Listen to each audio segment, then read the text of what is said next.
Okay, so what do we have here? Another trig identity, and this is a popular one. I've seen it often. And okay, so my first step will be to convert everything into sine and cosine. So secant squared of x. Now remember that secant of x is equal to 1 over cos x, and cosecant of x is equal to 1 over sine x. Okay, so it follows that secant squared of x would be 1 over cos squared x. And cosecant squared of x would be just 1 over sine squared of x.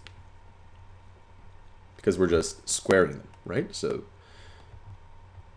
it would follow that cosecant squared is 1 over sine squared, and so on. So now, what we need to do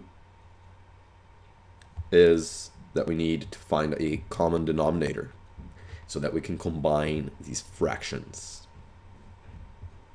And how do we do that? Well, in this case, we're going to need to multiply cos squared x to sine squared x to find the common denominator of cos squared x times sine squared x. So I'll multiply this fraction, the first one by sine squared x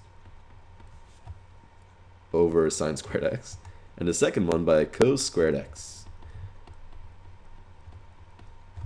over cos squared x. So sine squared x times 1 is just sine squared x. And 1 times cos squared x is just cos squared x, all over our common denominator of sine squared x, cos squared x. Great. Now, remember the Pythagorean identity that tells us that sine squared x plus cos squared x is equal to 1. So we have 1 over sine squared x times cos squared x. At this point, we're basically done, but if this were a multiple choice question, we would often see this in a different way. Why is that? Well, this is actually equivalent to cosecant squared of x times secant squared of x. So that could be your answer in a multiple choice type of question. And why is that again? Well, let's take a look at this. This could be rewritten as 1 over sine squared x times 1 over cos squared x. And that, of course, is cosecant squared, and this is secant squared. So that's it.